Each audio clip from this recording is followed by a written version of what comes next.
जिन साधकों की शक्तियाँ पूर्ण रूप से नहीं आ पाती हैं, जिन साधकों की शक्तियाँ खुलकर नहीं आती हैं, उन साधकों के जीवन में बहुत परेशानियाँ आनी शुरू होती हैं। उन साधकों के घर परिवार में छोटी छोटी बात पर लड़ाई झगड़े शुरू हो जाते हैं। शरीर में बीमारियां लगनी शुरू हो जाती हैं। शरीर कमजोर महसूस करना शुरू कर देता है।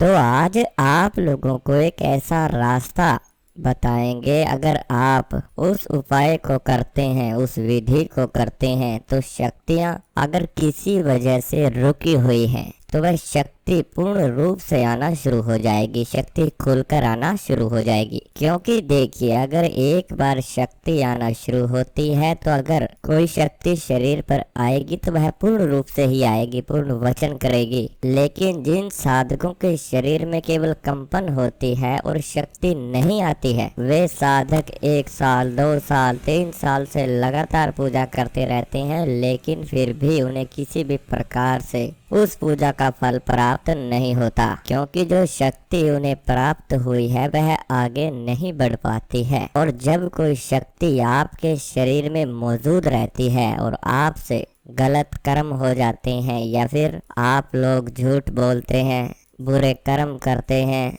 दूसरों का बुरा सोचते हैं, जब आप इस कर्म को करना शुरू करते हैं तो ऐसी स्थिति में जो आपके अंदर दिव्य शक्ति है वह नाराज हो जाती है।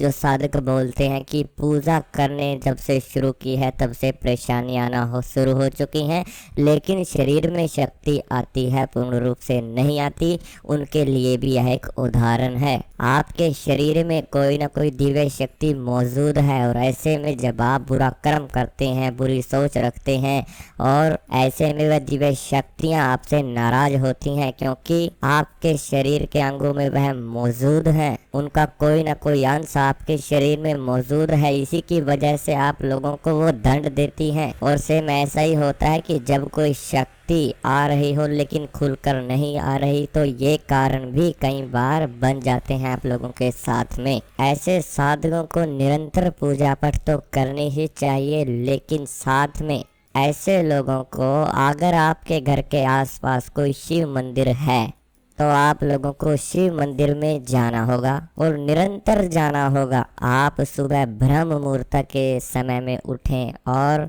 शिव मंदिर जाना शुरू कर दीजिए। आप लोग शिव का मंत्र जप करें। आप लोग ओम नमः शिवाय ओम, आप इस मंत्र का जप कर सकते हैं। आप संकल्प लें कि आप कितने दिन मंदिर जा सकते हैं, 2 महीना, 1 महीना, 3 महीने।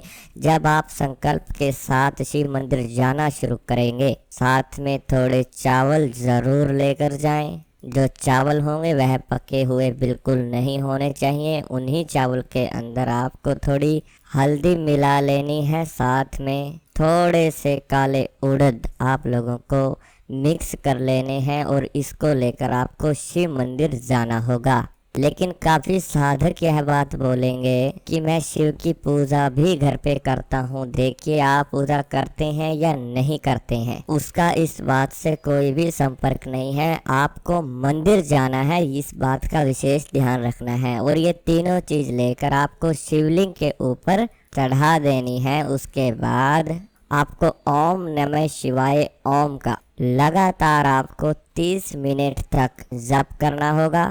और जप करने के बाद आप जिस शक्ति की पूजा करते हैं उनका ध्यान करें। उसी मंदिर में बैठकर आपको शक्ति का ध्यान करना होगा। आप लोग 5 मिनट 10 मिनट उसी मंदिर में बैठकर आप जप करें। अगर मंदिर में भीड़ होती है तो आप केवल 15 मिनट मंत्र जप कर सकते हैं शिव का, और 5 मिनट उस शक्ति का ध्यान जरूर करें जो शक्ति की आप पूजा करते हैं, जो शक्ति आपके साथ है। जब आप निरंतर 1 महीना ऐसा करना शुरू करेंगे तो आपके स्वभाव में अपने आप ही बदलाव आने शुरू हो जाएंगे। जो भी शक्ति है आपके कर्मों के द्वारा, जो बुरे कर्म आपने किए हैं उसके द्वारा अगर पीछे हटना शुरू हो चुकी है, वह शक्ति पूर्ण रूप से आपके शरीर पर आना शुरू हो जाएगी, खुलकर आना शुरू हो जाएगी। आप कुछ ही दिनों में महसूस करेंगे कि शिव के दर्शन भी आपको सपने में होंगे, साथ में वह शक्ति के दर्शन भी आप लोगों को होना शुरू हो जाएंगे सपने के माध्यम से। और जिन साधकों का पूजा से बार बार विश्वास टूट जाता है, उन साधकों का विश्वास भी शक्तियों के ऊपर दोबारा से बनना शुरू हो जाएगा। ऐसे में जो आप लोगों के आर्थिक स्थिति खराब हो जाती है वह भी ठीक होना शुरू हो जाएगी, अगर आप इस कार्य को नियमित रूप से करते हैं। और आप लोगों को शिव से प्रार्थना करनी है भी, जो भी शक्ति आपके शरीर के अंदर मौजूद है वह शक्ति पूर्ण रूप से आना शुरू हो जाए। यह काम केवल और केवल आपको ब्रह्म मुहूर्त के समय में ही करना होगा। जो ब्रह्म मुहूर्त का समय है वो है सुबह 3 से 5 के बीच। इसी समय में आपको मंदिर जाना होगा और पूजा शुरू करनी होगी। उसके बाद मंदिर से आने के बाद आप लोगों को अपने घर पे, जो भी यहाँ भी आपका पूजा घर है, उस पूजा घर में बैठने के बाद जो भी शक्ति की आप पूजा करते हैं वह पूजा करना शुरू करें, लेकिन निरंतर समय पर। समय एक रहेगा, ऐसा नहीं है कि आप समय को बदलेंगे।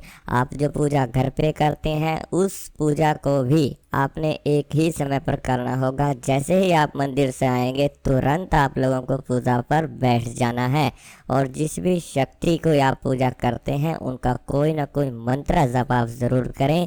विशेष ध्यान यह रखना है कि जो मंत्र आपने उस शक्ति का पहले जप किया हुआ है, केवल उसी मंत्र का जप आप लोगों को अपने घर पे करना है। ऐसे में अगर शक्ति पूजा की वजह से पूर्ण रूप से नहीं आ पा रही है, या फिर आपके कर्मों के द्वारा नहीं आ रही है, या फिर आपसे शक्ति पर कोई दोष आपके शरीर पर लगा हुआ है, आपके ऊपर लगा हुआ है, वह दोष भी खत्म हो जाएगा। लेकिन अगर आपकी शक्ति का बंधन हो चुका है, आपकी शक्ति को बांध दिया गया है, आपके शरीर का बंधन कर दिया गया है, या फिर कोई नेगेटिव शक्ति आप लोगों के शरीर के साथ लगा दी गई है, तो ऐसे में बड़ी समस्याएं आपके साथ हो जाती हैं। और ऐसी स्थिति में आपको कुछ ज़्यादा ही समय लग जाता है शक्ति को पूर्ण रूप से बुलाने के लिए, क्योंकि जो आपके घर में नेगेटिव शक्ति है पहले उसको दूर करना होगा, उसके बाद ही शक्ति आएगी। या फिर आपको आपके शरीर का बंधन किया गया है, तो आप लोग जिस विधि को करने जा रहे हैं वह विधि आप पूरा ही नहीं कर पाएंगे। आप लोगों का बीच में कोई ना कोई बाधा वह बुरी शक्ति डालना शुरू करती है। तो आप जिस भी वजह से आपके शरीर पर वो शक्ति पूर्ण रूप से नहीं आ रही है, उसके बारे में भी आप लोगों को सपन के माध्यम से पता चल जाएगा। या फिर आप लोग अपने आप ही, क्योंकि जब आप शिव की पूजा करेंगे और उनके मंदिर जाएंगे तो शिव आपको अपने आप ही किसी ऐसे व्यक्ति के पास, ऐसे साधक के पास भेज देते हैं जहाँ पे आपकी समस्या का समाधान होना लिखा हुआ है। क्योंकि जब शक्तियाँ पूर्ण रूप से नहीं आ पाती हैं तो ऐसे में आपके शरीर में बीमारियाँ लगना शुरू हो जाती हैं, आपके घर में लड़ाई झगड़े शुरू हो जाते हैं, आर्थिक स्थिति में समस्याएं उत्पन्न होना शुरू हो जाती हैं। आप लोगों को किसी दूसरे साधक की आवश्यकता पड़ती है कि शक्तियों को पूर्ण रूप से खोला जाए, या फिर जो आपके शरीर में बुरी शक्ति का प्रवेश है उसको दूर किया जाए। अगर आपके साथ में कोई समस्या है, आपके घर में कोई समस्या है, आप कोई बात करना चाहते हैं तो बात कर सकते हैं। बात करने के लिए व्हाट्सएप नंबर आपको स्क्रीन के ऊपर दिया हुआ है, आप उस व्हाट्सएप नंबर पर अपनी समस्या को बता सकते हैं। वह समस्या का समाधान आप तुरंत जान सकते हैं।